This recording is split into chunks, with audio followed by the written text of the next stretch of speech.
히브리서 11장은 아벨로부터 시작하여서 이스라엘의 믿음의 족장들 아브라함, 이삭, 야곱, 요셉으로 쭉 이어지는 그러한 이스라엘의 믿음의 지도자들 아니면 믿음의 사람들을 소개합니다. 그리고 이제 오늘 이스라엘의 가장 위대한 지도자 한 사람인 모세를 소개하고 있습니다.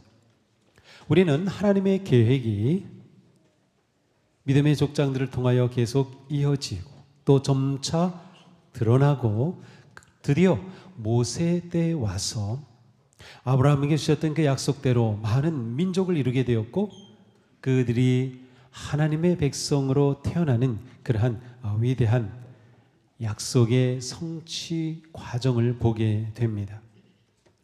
모세는 한 개인과 가정을 넘어서 민족의 구원 역사를 이끈 위대한 믿음의 거인이었습니다. 하나님은 언제나 믿음의 사람들을 통하여 일하셨습니다. 오늘도 마찬가지 하나님은 믿음의 사람들을 통하여 일하시고 하나님의 뜻을 이루어 가십니다. 이때 우리에게 믿음이 없이는 하나님을 기쁘시게 할 수도 없고 하나님의 뜻을 이루어 갈 수도 없습니다. 자, 이집트의 왕궁에서 자라난 모세입니다. 하지만 믿음으로 모세는 어른이 되었을 때에 바로 왕의 공주의 아들이라 불리기를 거절하였습니다. 모세는 이집트의 왕자로 성장합니다. 이집트의 왕자는 그 당시 최고의 권력, 최고의 명예, 모든 것을 보장받은 자리입니다. 어디서도 누릴 수 없는 영화를 보장받은 자리. 그런데 모세는 왕자로 불리기를 거절하였습니다. 여기서 거절이라는 것은 단순히 무시한 것이 아니라 공개적이고 의도적으로 끄는 것을 말합니다. 공개적이며 의도적으로 끄는 것. 모세의 믿음은 이 거절이라고 하는 단어에 잘 드러나 있습니다. 모세가 세상의 신분과 권력과 부의 특권을 거절한 것은 다른 것을 선택하였기 때문입니다. 모세는 무엇을 선택했을까요? 그것은 하나님의 백성이라고 하는 자기 정체성입니다.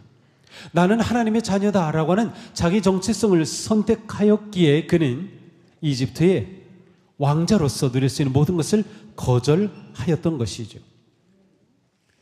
사도행전 7장에 보면 스데반은 설교하면서 모세에 관해 이렇게 짧게 말합니다. 모세는 이집트 사람의 모든 지혜를 배워서 그가 하는 말과 하는 일에 능력이 있었습니다. 자, 모세의 거절은 그 당시 최고의 문명, 최고의 교육, 최고의 권력, 그리고 최고의 재물의 기회를 단호히 포기한 결단이었습니다. 모세는 신분 상승을 포기하고 노예로 억압받는 민족의 편에 서기로 결단하였던 것이에요. 모세는 믿음으로 세상 위의 최고 자리를 공개적으로 거절함으로 하나님의 백성이라는 자기 정체성을 확증하였습니다. 정체성이란 무엇입니까? 나는 누구이지? 나는 누구이지? 나는 누구인가? 라고 하는 물음에 대한 대답이 바로 나의 정체성입니다. 정체성은 믿음과 연결되어 있어요. 믿음은 정체성과 딱 붙어 있습니다. 믿음의 핵심은 정체성의 문제입니다. 모세는 성인이 되었을 때에 왕자의 자리를 거절했다. 그렇게 하여 자기의 정체성을 분명히 드러냈습니다. 자, 성인이 되었다는 것은 단지 나이가 찼다는 뜻이 아닙니다.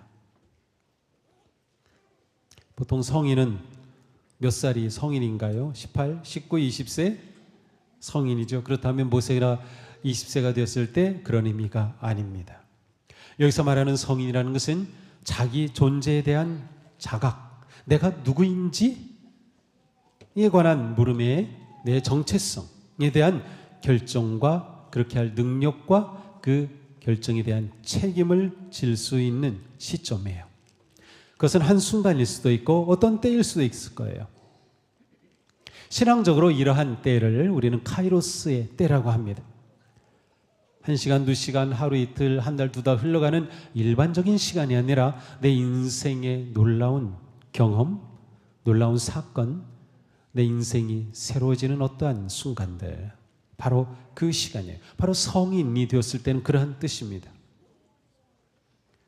모세에게는 바로 40세에 이 시간이 찾아왔습니다. 동족이 노예로서 학대를 받고 있는 그 현장을 보게 된 것이죠. 그 현장을 보면서 불현듯 그의 내면에서 솟구치는 것이 있었어요. 내가 누구이지? 나 히브리 사람. 나 엄마, 내 아버지 히브리 사람. 하나님이 부르신 백성, 히브리 사람이라고 하는 자기 정체성이 일어난 거예요. 그래서 그 현장에서 그에게 일어난 정의로운 분노감으로 인해 그는 이집트의 관리를 살해하게 되죠. 그리고 그는 미디안으로 도망갑니다. 미디안으로 도망하여 광야의 시간을 보내면서 그는 그의 정체성의 근원인 하나님을 만나게 된 것이죠. 믿음의 본질은 거절을 통한 영적 정체성을 세움에 있습니다. 우리가 신앙생활하면서 계속 흔들리는 것은 정체성이 분명하지 않기 때문이에요. 우리가 신앙생활하면서도 영적 성장이 없다면 그것은 영적 정체성이 세워지지 않았기 때문입니다. 영적 정체성은 신앙의 가장 기본입니다. 내가 누구인가라고 하는 자기 확증입니다. 진정한 믿음은 영적 정체성의 각성에서 시작이 됩니다. 이것을 거듭남이라고도 표현하고 새로운 피조물이라고도 표현합니다. 우리가 예수 그리스도님을 자신의 구세주여 주님으로 믿고 고백할 때 그것은 나를 부인하고 세상을 거절하는 것입니다. 세상이 만들어준 내 모습, 내 정체성을 버리고 그리스도 안에서 참 자아, 참된 나를 발견하고 회복하는 것입니다. 예수님은 말씀하셨어요. 누구든지 나를 따라오려거든 자기를 부인하고 제 십자가를 지고 나를 따라오너라. 자기를 부인하지 않고서는 예수님을 따를 수 없습니다. 자기 부인이 무엇입니까? 곧 이집트의 왕자 되기를 거절한 바로 그것입니다. 모세는 세상이 지어준 그의 이름과 세상이 만들어준 그의 정체성을 거절하였습니다. 하나님의 백성 되기를 결단하였습니다. 하나님은 레위기에서 말씀하셨어요. 나는 너희의 하나님이 되고 너희는 나의 백성이 될 것이다. 하나님과 이스라엘 백성 간의 관계, 그리고 이것이 그들의 정체성의 핵심이었습니다. 하나님을 나의 하나님으로 믿고 하나님의 자녀가 되기를 선택했던 것이죠. 우리 스스로 자신에게 물어보십시오. 나는 누구인가? 우리는 사회적으로, 가정적으로, 교회 안에서 여러 가지 직분도 있고 자리도 있고 내가 누구인가라고 하는 물음에 여러 가지로 대답할 수 있을 겁니다. 하지만 내 영적 정체성,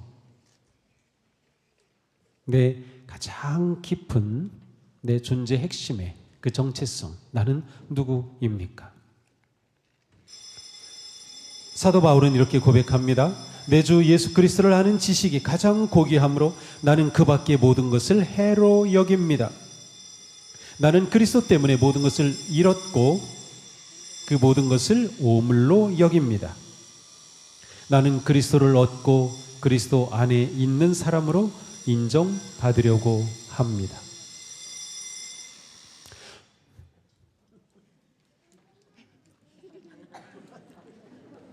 제가 무서운가 봐요. 쳐다보니까 멈추네.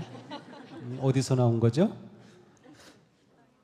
소화기에서 어디 뭐를 건드린 모양이네요. 자, 다시 소리 울리기 시작한 부분부터 다시 합니다. 이거 우리 미디어 팀에서 이거 편집하려면 좀 신경 써야겠어요. 자, 어디까지 했죠? 사도 바울은 자기 정체성에 관해 이렇게 말합니다. 내 주 예수 그리스도를 아는 지식이 가장 고귀하므로 나는 그 밖의 모든 것을 해로 여깁니다. 나는 그리스도 때문에 모든 것을 잃었고 그 모든 것을 오물로 여깁니다. 나는 그리스도를 얻었고 그리스도 안에 있는 사람으로 인정받으려고 합니다. 바울은 그리스도 안에 있는 자기 정체성을 발견하고 선택하였기에 어떻게 합니까? 이전의 모든 것을 오물로 여기는 거다. 이전에 그가 자랑스러워했던 그의 학위, 그의 배경, 그의 종교적 열심, 그것을 거절한 겁니다. 우리는 우리가 그리스도인이며 하나님의 자녀로 불리는 것이 자랑스럽습니까? 내가 그리스도인이라고 하는 정체성이 분명해야 합니다.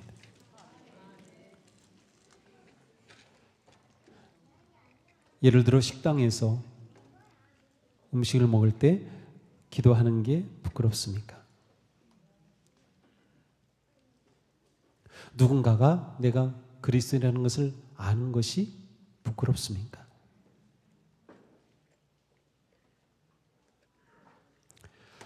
내 정체성이 분명하면, 그리고 그 확신이 있다고 하면 우리는 자연스럽게 우리의 삶 가운데서 나를 드러낼 수 있을 겁니다. 우리의 참된 자아는 오직 그리스도 안에 있습니다. 그리스도 안에 있는 자신의 존재와 정체성이 우리의 삶의 방향과 가치를 결정합니다. 그리스도 안에서 자신의 정체성을 찾고 그리스도 안에서 영원한 가치를 따라 사는 것, 이것이 믿음의 삶입니다. 왕자 되기를 거절한 모세의 삶에는 꽃길이 열린 게 아니에요. 고난이 찾아옵니다. 모세가 이것을 모르지 않은 거죠.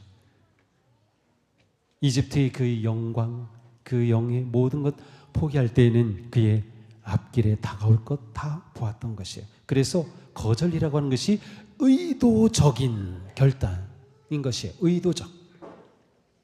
히브리서는 말씀하죠. 그는 잠시 죄의 향락을 누리는 것보다 하나님의 백성과 함께 학대받는 길을 택하였습니다.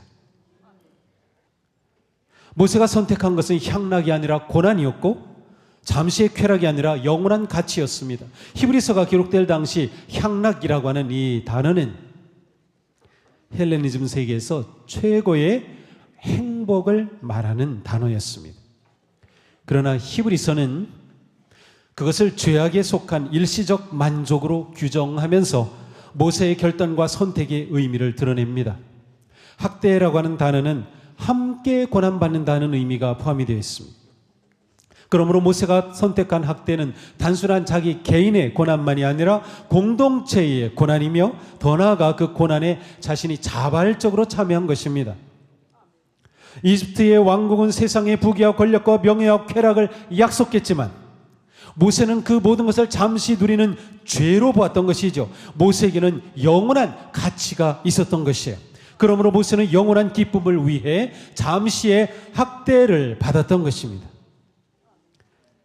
존 칼뱅은 히브리서 주석에서 오늘 본문을 주석하면서 모세는 세상의 허망한 영광을 버리고 하나님의 부르심을 따라 고난을 영광으로 여겼다라고 해석했습니다.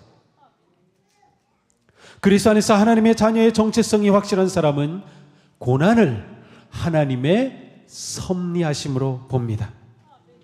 고난을 하나님의 부르심으로 봅니다.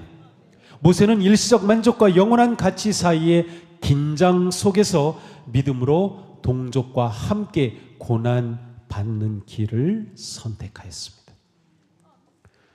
고대 근동사회에서 고난이라고 하는 것은 신들의 저주로 여겼습니다. 고난, 이건 신들의 저주야. 지금도 우리는 똑같이 생각합니다. 내게 어떤 고난이 오고 문제가 있을 때 하나님이 나를 벌하시는가 봐. 그렇게 생각하죠. 물론 하나님의 벌도 있겠지만 우리의 고통과 아픔과 실패와 좌절이 하나님의 벌이 다 아닙니다. 하나님은 그러신 분이 아니에요. 그런데 고대 세계는 모든 고통은 다 신의 저주라고 얘기했어요. 그러나 모세는 고통을 하나님의 영광스러운 구원 계획 안에 있는 하나의 과정으로 보았던 것입니다. 하나님의 백성에게 고난은 저주도 아니고 실패도 아닙니다. 그런 우리가 살아가다 실패할 때, 고난을 만날 때 그것이 내 인생의, 내 믿음의 실패가 아니라는 것을 생각했어요. 오히려 고난은 하나님의 백성됨의 증표가 될 수 있습니다. 사도 바울의 말씀과 같습니다. 우리가 그리스도와 함께 영광을 받으려고 그와 함께 고난을 받으면 우리는 하나님이 정하신 상속자요 그리스도와 더불어 공동 상속자입니다. 현재 우리가 겪는 고난은 장차 우리에게 나타날 영광에 견주면 아무것도 아니라고 나는 생각합니다. 이것이 바울의 고백이에요. 현재 고난은 장차 나타날 영광에 비교하면 아무것도 아니다. 고난 중에도 우리가 하나님을 의지하고 바랄 때 믿음의 신실함이 드러납니다. 고난은 믿음의 진정성을 드러냅니다. 모세는 하나님 백성의 고난을 함께 지기로 하였던 것이에요. 그는 실제로 광야 40년 동안 고된 출애굽의 여정을 이끌었고 백성들과 함께 했습니다. 때때로는 백성들의 원망과 불평과 적대를 받아야 했습니다. 자신은 결국 가나안 땅에 들어가지도 못했습니다. 그러나 그 모든 것까지도 받아들였습니다. 모세는 고난을 하나님의 뜻과 언약의 성취 과정으로 해석하고 이를 믿음으로 받아들였던 것이죠. 사랑하는 성도님, 자신이 그리스도인이며 하나님의 자녀라는 확신과 정체성을 지키면서 고난 속에서도 끝까지 하나님을 신뢰하십시오. 고난을 하나님과 동행하는 증거로 삼으십시오. 고난 속에서도 공동체를 붙잡고 공동체 안에 머무십시오. 너무도 중요한 일입니다. 내게 고난이 왔을 때 공동체를 떠나는 것은 최악의 결정입니다. 어떤 일이 있어도 공동체를 떠나지 마십시오. 하나님의 계획은 우리가 공동체로서 하나님의 가족으로서 고난을 함께 이기고 고난을 함께 통과하고 하나님의 은혜를 함께 누리는 것입니다. 진정한 믿음은 고난에 대한 개인적인 승리뿐만 아니라 공동체와 함께 견디고 이기는 것입니다. 고난받는 이웃과 공동체가 하나가 되어 서로 손잡고 함께 걷는 것입니다. 하나님의 뜻을 이 땅에 이루어가는 것이죠. 이게 우리의 신앙의 삶입니다. 진정한 믿음은 고난 없는 삶이 아니라 고난 가운데 하나님의 뜻을 바라고 순종하는 것이에요.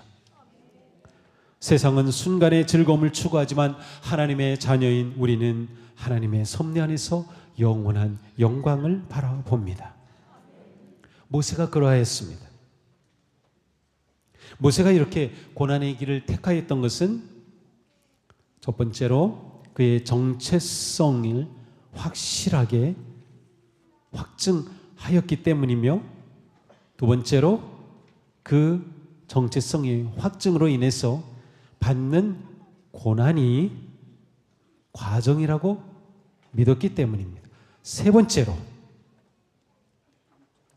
그는 상급을 바라보았기 때문이에요. 오늘 본문에서 말씀하죠. 모세는 그리스도를 위하여 받는 모욕을 이집트의 재물보다 더 값진 것으로 여겼습니다. 그는 장차 받을 상을 내다보고 있었던 것입니다. 장차 받을 상을 내다봤다. 모세는 보이는 세상보다 더 크고 재물보다 더 값진 것을 바라보았습니다. 그것은 장차 받을 상이었습니다. 상이란 무엇입니까? 하나님의 약속에 따른 의로운 믿음의 삶에 주어지는 하늘의 보상입니다. 이미 히브리서 11장 6절에서도 말씀했죠. 하나님께 나아가는 사람은 하나님이 계시다는 것과 하나님께서는 자기를 찾는 자들에게 상을 주시는 분이라는 것을 믿어야 합니다. 그렇습니다. 고난을 이기는 믿음은 영원한 상급을 바라봅니다. 희망 없는 믿음은 없습니다. 사도 바울의 말처럼 잠시의 고난은 장차 받을 영광과 비교할 수 없습니다. 모세는 하나님의 상 주심을 바라보며 고난을 감수하였습니다. 모세의 믿음은 현재의 고난을 넘어 영원한 영광을 바라보게 하는 믿음의 모형이 된 것입니다. 존 오웬이라고 하는 목사님은 이 모세를 설명하면서 믿음은 눈앞의 달콤함을 부인하고 보이지 않는 영원한 상을 소유하게 한다. 모세는 이를 통해 자신이 참된 하나님의 백성임을 증명하였다라고 말했어요. 하나님의 자녀에게 지금의 고난은 영광의 상을 받기 위한 과정입니다. 모세가 세상의 재물과 보화보다 하나님께 받을 상급을 더 귀하게 여겼다는 것은 그의 삶의 방향과 가치를 하늘의 보상에 두었음을 보여줍니다. 이것은 히브리서의 중요한 주제의 하나인 믿음은 보지 않는 것들의 증거라는 것과 일치합니다. 모세는 이집트의 공주의 아들로 불리는 것보다 아브라함의 아들로 불리기를 원하였습니다. 그것이 더 영광스럽다고 믿었던 것이죠. 풍요로운 나일강보다 은혜로운 요단강을 원하였던 것이죠. 아브라함에게는 하나님이 주신 언약이 있었고 모세는 그 놀라운 언약의 땅과 약속을 바라보며 나아가는 그런 믿음이 있었습니다. 모세가 받을 상을 내다보았다. 이 내다보았다라는 이 표현은 집중하고 주목하여 뜨겁게 열망하였다는 뜻입니다. 그러니까 그냥 바란다는 의미가 아니고요. 내 온 마음을 다해서 하나님께서 나를 위해 주실 그 상을 바라고 열망하였다는 뜻입니다. 믿음은 현재의 고난을 넘어 미래의 상급을 바라보는 것입니다. 믿음은 지금의 향락을 포기하고 장차 주어질 상을 바라보는 능력입니다.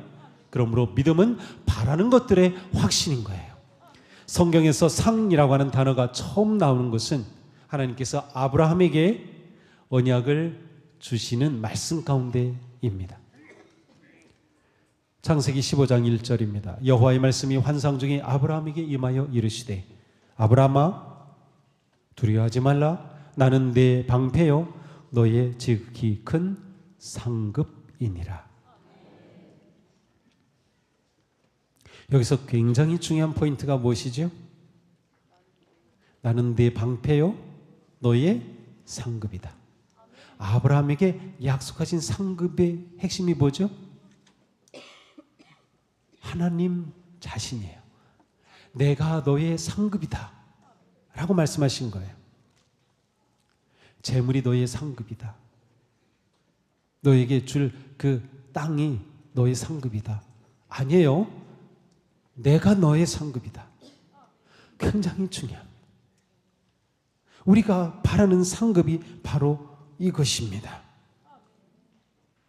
모세가 바라본 상급은 단순한 보상이 아니었습니다. 그가 바라본 상급은 곧 하나님 자신, 하나님의 나라, 하나님의 영광이었던 것이죠.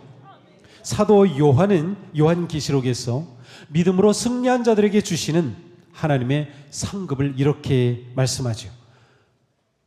이기는 사람은 이것들을 상속받을 것이다. 나는 그의 하나님이 되고 그는 내 자녀가 될 것이다. 그렇죠. 무엇을 상속받을 것이다? 내가 그의 하나님이 되는 것. 하나님이 상급의 핵심이에요. 우리가 이거를 놓치면 자꾸 엉뚱한 것을 구해요. 우리가 하나님을 상고로 받는다는 것은 하나님이 주실 모든 것을 받는 것이에요. 그런데 우리는 하나님을 구하지 않고 하나님이 주실 무엇인가를 구합니다.